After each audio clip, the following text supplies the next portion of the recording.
নমস্কার প্রিয় দর্শক, ক্যালকাটা ডায়ালগস থেকে মনোজ দাসের প্রীতি ও শুভেচ্ছা নেবেন। আজকের এই মুহূর্তে আমাদের আলোচনার বিষয় যে ইউনূস সরকারের বিদায় যখন অনেকটাই স্পষ্ট হয়ে উঠে আসছে, ঠিক তখন প্রশ্ন জাগছে যে কে তাহলে ইউনূস সরকারের জায়গায় এখন বাংলাদেশের শাসন ক্ষমতায় আসবেন বা আসতে পারেন এই বিষয়টি নিয়ে। কারণ পরিষ্কার এটা স্পষ্ট যে কাউকে না কাউকে তো দায়িত্ব নিয়ে দেশের শাসন ব্যবস্থায় থাকতেই হবে, এবং শাসন ব্যবস্থায় থাকতে গেলে এই দায়িত্বটা কার ওপর আসতে পারে। এখন যেহেতু দেয়াল লিখনটা স্পষ্ট হয়ে গেছে, সেই জন্যই এই প্রশ্নগুলো আসছে যে কে আসতে পারে। ইউনূস সরকার এখন বিদায়ের পথে। এই বিদায়ের পথে হলে তাহলে একটা প্রশ্ন জাগছে, তার আগে যিনি ছিলেন শেখ হাসিনা, পূর্বতন সরকারের প্রধান, আওয়ামী লীগ দলের, তারা ক্ষমতায় এসেছিলেন 2024-এর জানুয়ারিতে নির্বাচনে জিতে। এখন সে নির্বাচনকে বলা হচ্ছে যে এই নির্বাচন এটা রিগিং করা অবৈধ নির্বাচন। এখনও কিন্তু এটাও অভিযোগ এবং প্রমাণিত সত্য দুয়ের মধ্যে অনেকটাই ফারাক। এখন আমরা তাই আলোচনায় বসব যে কে এখানে ক্ষমতায় আসার সম্ভাবনা, কার কীভাবে। এখানে দু তিনটে সম্ভাবনার কথা আসছে। অর্থাৎ একটা হচ্ছে যে ইউনূস সরকারের পতনের পর রাষ্ট্রপতি তিনি একটি জাতীয় সরকার তৈরি করতে পারেন, তিনি একটি কেয়ারটেকার সরকার তৈরি করতে পারেন, অথবা আমি যতদূর জানি সংবিধানে এমন কোনো বিধিনিষেধ নেই যে রাষ্ট্রপতি নিজে ক্ষমতা দখল করে ক্ষমতা নিয়ে, অর্থাৎ রাষ্ট্রপতি এই সরকারের শীর্ষে বসে তিনি সেই সরকার চালাতে পারেন তার পছন্দ মতো মানুষজনকে নিয়ে। এখন প্রশ্নটা হচ্ছে যে এর মধ্যে কোন জিনিসটা সংবিধান সম্মত, সংবিধান তাকে কোনো ব্যাঘাত ঘটাবে কিনা। কিন্তু এটা মাথায় রাখতে হবে, সংবিধান বাংলাদেশে এখন তার কোনো অস্তিত্বই নেই। কারণ মানে সরকার গঠনের ব্যাপারে, কারণ এই যে সরকারটি এখন ইউনূসের সরকার চলছে বাংলাদেশে, এই সরকার নিচেই হচ্ছে একটি অসাংবিধানিক সরকার। এই অসাংবিধানিক সরকার, তারা সংবিধান হাতে নিয়ে শপথ নিয়েছেন, তাদের শপথ দিয়েছেন আমাদের রাষ্ট্রপতি শাহাবুদ্দিন চুপ্পু, কিন্তু এই পুরো ব্যাপারটাই হচ্ছে সংবিধান বিরোধী। সংবিধানে এর কোনো এই ধরনের কোনো নিয়ম নেই। তাহলে একটা যার এই যে বললাম যে তিন চারটে যে আছে বিকল্প সরকারের, এই বিকল্প সরকারেরগুলোর তাহলে প্রথমে আমরা আসি যে জাতীয় সরকার তৈরি করতে গেলে, অর্থাৎ সব সরকারের মানে সংসদের প্রতিনিধিদেরকে নিয়ে নয়, তার বাইরে সমস্ত দলের কাছে চাওয়া হলো তোমাদের প্রতিনিধিদের নাম, ঠিক সেইভাবে একটা সরকার তৈরি হয়। অথবা এর বাইরে কেয়ারটেকার সরকার তৈরি হতে পারে, সুপ্রিম কোর্টের বিচারপতিকে প্রধানের জায়গায় বসিয়ে রাষ্ট্রপতি তাদের শপথ বাক্য পাঠ করিয়ে দিতে পারেন। কিন্তু এগুলোর কোনোটাই, বারবার বলছি এটা, এর কোনোটাই কিন্তু সংবিধান সম্মত নয়। সংবিধানে এই ধরনের কোনো ব্যবস্থার কোনো বিধান নেই। অর্থাৎ হাসিনা সরকারকে যেভাবে চলে যেতে বাধ্য করা হয়েছে, তাতে সংবিধান ওই সময়ই পুরো ঘেঁটে গেছে। তাহলে এখন একটা দাবি উঠতেই পারে, সে দাবিটা হচ্ছে আওয়ামী লীগকে যখন অবৈধভাবে ক্ষমতার থেকে হটানো হয়েছে, তাহলে তাদের হাতেই ক্ষমতাটা আবার ফিরে আসা উচিত। এটাই খুব স্বাভাবিক, এই প্রশ্নটাই আসে।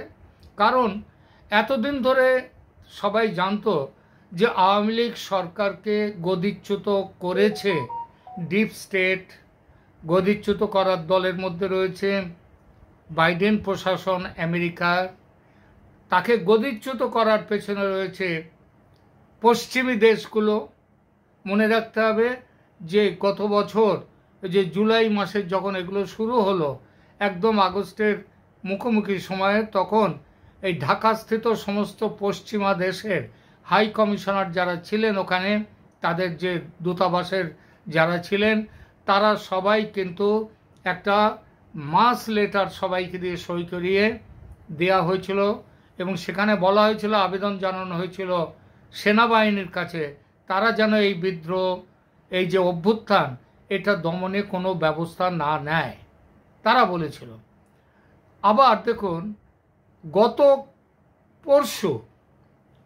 পরশু অর্থাৎ 7 তারিখে, এখানে 7ই মার্চ, সেই তারিখে আমাদের যে রাষ্ট্রসংঘের, জাতিসংঘের হিউম্যান রাইটস, মানবাধিকার, সেই মানবাধিকারের যিনি হাই কমিশনার ভলকার তুর্ক, তিনি বিবিসির সাথে একটি সাক্ষাৎকারে একটা বলেছেন যে এইগুলোর পেছনে, অর্থাৎ শেখ হাসিনার সরকার যাতে বিদায় নেয় তার জন্যে সেনাবাহিনীকে, মানে চুপ করে যাওয়ার জন্যে, সেনাবাহিনীকে নিষ্ক্রিয় করার জন্যে, সেনাবাহিনী যাতে ব্যবস্থা না নেয় তার জন্যে জাতিসংঘের মানবাধিকার কমিশনের হাই কমিশনার যিনি ভলকার তুর্ক, তিনি নিজে ফোন করেছিলেন আমাদের তখনকার সেনাপ্রধান ওয়াকারুজ্জামানকে।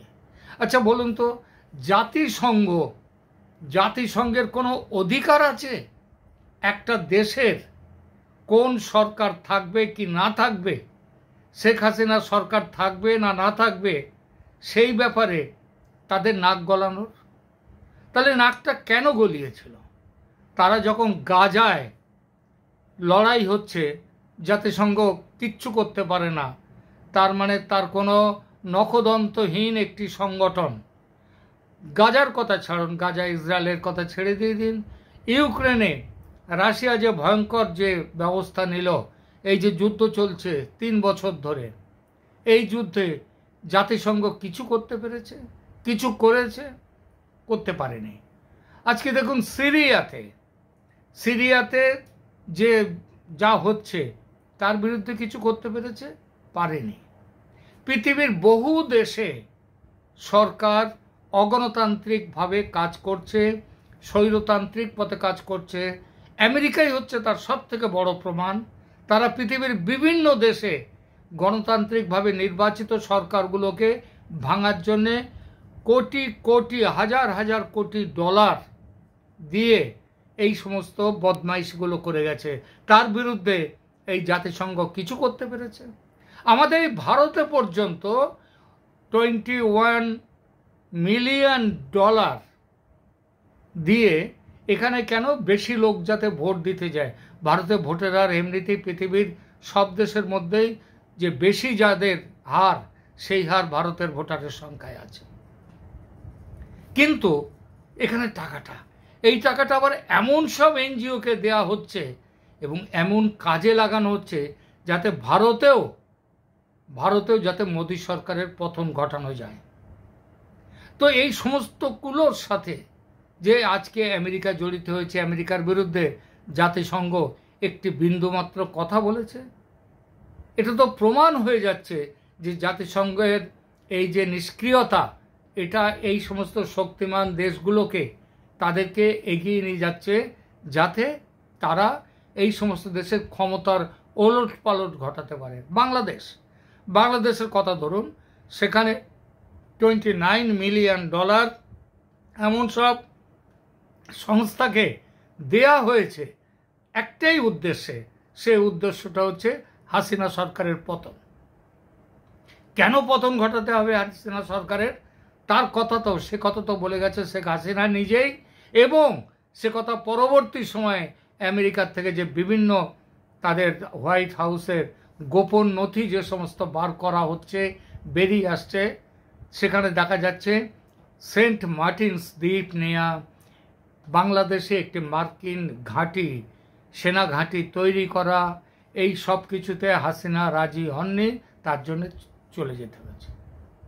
তো কথাটা হচ্ছে জাতিসংঘ সেই শক্তের ভক্ত নরমের জম, সেই জাতিসংঘের ভলকার তুর্ক, তিনি বলেছেন যে বাংলাদেশের যখন গত জুলাই মাসের শেষে যখন অবস্থা এরকম হয়ে গেছে, ভয়ঙ্কর হয়ে গেছে, সেখানে তিনি বাংলাদেশের সেনাপ্রধান ওয়াকারুজ্জামানকে ফোন করে বলেছিলেন যে যদি এই যে বিক্ষোভরত ছাত্র জনতার বিরুদ্ধে কোনো রকমভাবে দমনমূলক আচরণ করেন, তাহলে কিন্তু বাংলাদেশ থেকে যে সেনাবাহিনী শান্তিরক্ষা বাহিনীতে গেছে, সেই শান্তিরক্ষা বাহিনীকে ফেরত পাঠিয়ে দেওয়া হবে। আপনারা জানেন যে বাংলাদেশের যারা সেনায় যোগদান করেন তাদের একটা বড় অংশের একটা বিরাট আকর্ষণ থাকে রাষ্ট্রসংঘের শান্তিরক্ষা বাহিনীতে যোগ দিয়ে একটা মোটা টাকা নিয়ে তারা ফিরে আসবে এবং তারপরে তারা রিটায়ার করবে, এরকম একটা মনের রয়েছে। আর ভারতবর্ষে এই বাংলাদেশের এই জাতিসংঘের শান্তিরক্ষা মিশনের এই যে সৈন্যদের যে যাওয়া, সেনাদের যাওয়া, এইটা বন্ধ করলে ওয়াকারুজ্জামান তার দেশের মধ্যে তিনি নানা রকম সমস্যার মুখোমুখি হতেন বলে এইটা জানতেন ভলকার তুর্ক ওই জাতিসংঘের, এবং সেইটা দিয়ে তিনি ভয় দেখিয়েছেন এই আমাদের ওয়াকারুজ্জামানকে। এটা তার কাজ। একটা দেশে কে শাসক থাকবে সেটা দেখা তার কাজ, তিনি কিছুই করেননি। আবার দেখুন, এটা যে একটা বিরাট একটা ষড়যন্ত্রের জন্য শেখ হাসিনাকে চলে যেতে হয়েছে।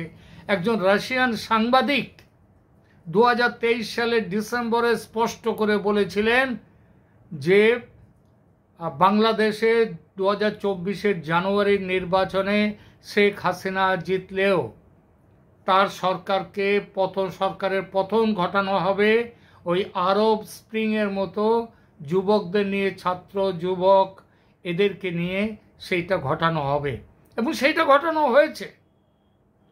আজকে হাসিনা নেই। শেখ হাসিনা দেশ থেকে চলে আসতে বাধ্য হয়েছেন, ভারতে রয়েছেন গত 5 আগস্ট থেকে। এখন সেই জায়গায় এসে বসেছেন, তার জায়গায় এসে বসেছেন ইউনূস, এবং ইউনূসের এই সরকারও একের পর এক মানবতা বিরোধী কাজ করে গেছেন। হিন্দুদের ওপর অত্যাচার শুধু নয়, সমস্ত সংখ্যালঘুদের ওপরে অত্যাচার, এমনকি রাজনৈতিকভাবে যারা এই সরকারের বিরুদ্ধে তাদের উপরে ভয়ঙ্কর অত্যাচার। বাংলাদেশ এখন মৎস্য ন্যায়ের রাজত্ব শুরু হয়ে গেছে বাংলাদেশে, আইন শৃঙ্খলা বলে কিছু নেই। আজকে এই পরিস্থিতিতে যখন চলে যেতে হচ্ছে, মোহাম্মদ ইউনূস যখন যেতে বাধ্য হচ্ছেন, সেই সময় প্রশ্ন আসছে বাংলাদেশের শাসনভার তাহলে এই যে সময়ে কে নেবেন। আপনারা একটা উদাহরণ দিয়ে আমি এই বিষয়টা নিয়ে আলোচনা করি। ধরুন কারোর বাড়িতে ডাকাতি হলো, ডাকাতি হওয়ার পর সেখানে বাড়ির সমস্ত সম্পদ, বাড়ির ধনরত্ন, হিরে জহরত যাই থাকুক, সব কিছু লুট করে নিয়ে গেল ডাকাতরা। আর সেই যে যিনি বাড়ির মানুষজন যারা, তারা কেউ পালিয়ে গেলেন, পালাতে বাধ্য হলেন, কেউ অন্য দেশে আশ্রয় নিলেন, চলে গেলেন। এখন তার জায়গায় ডাকাতরা সেই সমস্ত ধনসম্পদের মালিক হয়ে গেল। এইবার ধরুন ধনসম্পদের সেই মালিকানা সেটা ধরা পড়ে গেল যে এদের ডাকাতি করে এরা এই ধনসম্পদ লুট করে নিয়ে এসছে। তাহলে কি করবে পুলিশ কিংবা আইন রক্ষাকারী বাহিনী? তারা তাদের কাছ থেকে সেই সম্পদগুলো নিয়ে এসে, এবং সেই সম্পদগুলো করবে কি, যারা তার আসল মালিক তাদেরকেই ফেরত দেবে। অর্থাৎ সেই বাড়ির মালিক তার ডাকাতি হওয়া সম্পত্তি যদি ফেরত পান, মানে যদি পুলিশ যদি সেগুলো জব্দ করে নেয়, দখল করে, এবং এরা যদি বলে যে এটা আমারই সম্পত্তি, সেটা যদি সন্দেহাতীতভাবে প্রমাণিত হয়, তাহলে তারাই পাবে, সেই বাড়ির মালিক সম্পত্তি ফেরত পাবে। বাংলাদেশের ক্ষেত্রে তো তাই। বাংলাদেশের শেখ হাসিনাকে, তার সরকারকে হটিয়ে দিয়ে তিনি চলে যেতে বাধ্য করেছেন, জোর করে ডাকাতরা ক্ষমতা দখল করেছে। এইবার ডাকাতদের চলে যাওয়ার সময় হয়েছে সেই ধনসম্পদ অর্থাৎ সরকারি পদ, সিংহাসন, সেগুলো ছেড়ে দিয়ে, যে দেশের প্রধানমন্ত্রিত্ব সরকার ছেড়ে দিয়ে তারা পালাতে বাধ্য হচ্ছে, চলে যাচ্ছে। তাহলে তো সহজ নিয়মে যেমন ডাকাতি হওয়া সম্পত্তির মালিক যিনি, তিনি তার সম্পত্তি ফেরত পান, ঠিক এখানেও তো তাই হওয়ার কথা। খুব স্বাভাবিকভাবে সেটাই হচ্ছে সাধারণ বুদ্ধিতেও বলে তারা আসবেন, কারণ তারা তো নির্বাচিত সরকার। আর এই নির্বাচিত সরকার যে জাল জালিয়াতি কিছু করে সরকারি দখল করেছে ক্ষমতা, তা তো নয়। সেটা কোনো কোর্টেও প্রমাণিত হয়নি, কোনো কোর্টে, এমনকি ইন্টারন্যাশনাল যে কোর্ট অফ জাস্টিস সেখানেও তো প্রমাণিত কিছু হয়নি এসব ব্যাপারে। আমি মন গড়া কিছু অভিযোগ তুললাম আর সেই অভিযোগের ভিত্তিতে আমি একজনকে হটিয়ে দিলাম, এটা তো কোনো বিচার হতে পারে না। সুতরাং আজকে যে পরিস্থিতিতে বাংলাদেশে আজকে যদি মোহাম্মদ ইউনূসের সরকার চলে যাবেন, এটা দেয়াল লিখন স্পষ্ট প্রথমেই বলেছি, তিনি চলে যাবেন, তাহলে ক্ষমতায় ফিরে আসার প্রথম অধিকার এবং সেই অধিকার অনুযায়ী শেখ হাসিনাকেই বাংলাদেশের শাসন ক্ষমতায় পুনর্বাসন দিতে হবে। এটাই হচ্ছে সাধারণ নিয়ম এবং সত্যিকারের কথা। আমি বড় জোর দেশের একটা যে দাবি উঠেছে সেই দাবির পরিপ্রেক্ষিতে বড় জোর এই দাবিটা তোলা যেতে পারে যে শেখ হাসিনা এসে ক্ষমতা দখল করুন, ক্ষমতায় বসুন, বসার পর সারা বিশ্বের সমস্ত নজরদারির মধ্য দিয়ে তারা আবার একটি নির্বাচনের ব্যবস্থা করা হোক, ফ্রি অ্যান্ড ফেয়ার একটি ইলেকশনের ব্যবস্থা করা হোক, সেই ইলেকশনে যারা জিতবেন এবং সেটা অবিলম্বে করতে হবে, সেই ব্যবস্থা যারা করবেন, তাহলে শেখ হাসিনা জিতলে তিনি ক্ষমতায় আসবেন। নইলে আজকে যে জায়গায় দাঁড়িয়ে আছে বাংলাদেশ, আজকে যদি যে কোনো সরকার আসুক, যেহেতু এতদিন ধরে বাংলাদেশ থেকে আওয়ামী লীগের কোনো অস্তিত্ব রাখা হয়নি, তাদের বিরুদ্ধে অত্যাচারের জন্য সবাই পালিয়ে আছে, সুতরাং একটা সময়ের মধ্যে একটা নির্দিষ্ট সময় তাদেরকে দিতে হবে যাতে দেশের পরিস্থিতি শান্ত হয় এবং সমস্ত রাজনৈতিক দলগুলো এগিয়ে গিয়ে নির্বাচনে অংশ নিতে পারে, ফ্রি অ্যান্ড ফেয়ার ইলেকশন হতে পারে। তার জন্যে ভারত কিংবা রাষ্ট্রসংঘ অন্য যে কোনো নজরদারি সংস্থা আসুক, তারা দেখুক, ঠিক আছে। আর এই যে বলা হচ্ছে শেখ হাসিনার, বলছে যে তিনি তো রিগিং করে জিতেছেন।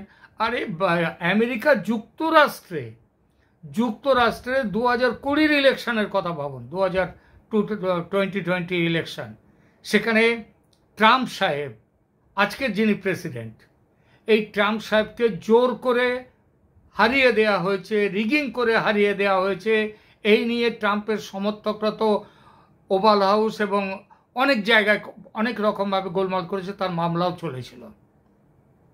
এবং সত্যিই যে আমেরিকা যুক্তরাষ্ট্রের সেই ভোটে সেখানেও হয়েছিল, ট্রাম্প বলেছিলেন তাকে রিগিং করে হারানো হয়েছে, কাউন্টিংয়ে রিগিং করা হয়েছে, কিন্তু তার জন্য কি বাইডেন সরকার তাকে শাসন ব্যবস্থায় থাকতে দেওয়া হয়নি? তিনি তো তার পুরো যে 4 বছর শাসনকাল সেটা তো তিনি চালিয়ে গিয়েছেন। তাহলে কেন শেখ হাসিনাকে আবার ওইখানেই একটা বেনিফিট অফ ডাউট কেন দেওয়া হবে না? তাকে দিতে হবে এবং বাংলাদেশের মানুষের মধ্যে এবং সমস্ত রকমের ন্যায় নীতি সব কিছু মাথায় রেখে একটা কথাই বলা যায় যে শেখ হাসিনার তার দেশের শাসন ক্ষমতায় ফিরে আসা এবং তারপরে নির্বাচনের ব্যবস্থা করা, এইটাই হবে এই সমস্যার সমাধানের সবথেকে ভালো পথ। আজকের মতো এখানেই রাখছি, এখনকার মতো আপনাদের কাছে বিদায় নিচ্ছি। ভালো থাকবেন, দেখা হবে পরের প্রতিবেদনে। ধন্যবাদ।